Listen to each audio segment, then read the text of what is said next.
Yung mga idol, ito naman yung papalitan natin yung shower faucet. Sana lang hindi magka-problema to. Ito na yung bago. Papalitan na natin to kasi pangit na yung tagas. At saka nagli-leak na rin mga idol, kaya papalitan natin to. Ito lang yung telephone shower lang ang mayroong heater. Ayan o. Ito yung hot niya o. Baba dito. Tapos pumunta dito sa telephone shower. Ito wala. Hindi siya naka-multi-point, single point shower heater lang siya mga idol. Itong heater naman okay pa naman. Tinisting ko na to. Okay na to. Okay pa naman to. Ito na yung supply niya mga idol. Oh. Ayan o. Ayan. Ito yung supply niya. Tinanggalan muna natin. Pinatay ko na yung metro nito. Yung baklasin na natin para maikabit natin yung bagong bilit. Siguro naman magkaka-akma to kasi meron naman tayong shower faucet adjustable. 1/2 by 3/4. May katagalan na rin talaga. Yan mga idol oh. Yan oh. Ang dami ng lumot. Pero pwede pa to kung may bahay lang ako na may ganito. Kakabit ko to. Kano ba yung kilo nitong stainless no? Pakilo na lang kaya natin to.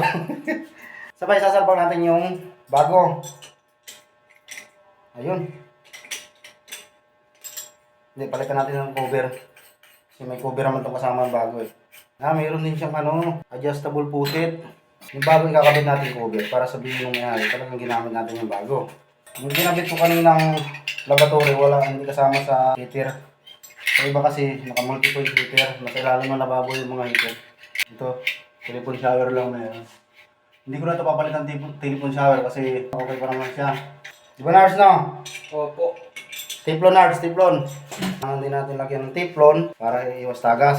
Ito kasi nagli-leak eh pagka walang teflon. Tapos, lagay natin yung gasket. Isa to sa sumusuporta para hindi mag-leak. Saktong-sakto. Magka-same size lang siya. Sabay higpitan. Kailangan balance yung paghigpit. Kasi pag yung higpit to, ito luwag. Baka masira. Okay. Tapos,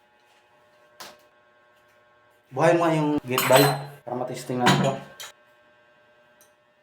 Ayan mga idol oh. Maganda na yung tagas niya. Hindi kagaya nitong luma. Ayan oh, yung luma wala nang oh. Walang leak. Try natin yung telepon. Ito mga idol, may leak sa puno ng telephone shower. Ayusin lang natin to. Wala palang gasket mga idol, kaya matagas. Ayan oh, walang gasket oh. Hanapan ko ito ng gasket. Meron ako dito mga bakanting flexible. Kinuha ko muna yung gasket niya para ilagay ko lang dito. Sobra naman ng isang pirasong flexible ko eh. Ilalagay ko lang dito para hindi na siya tumagas. Testingan natin.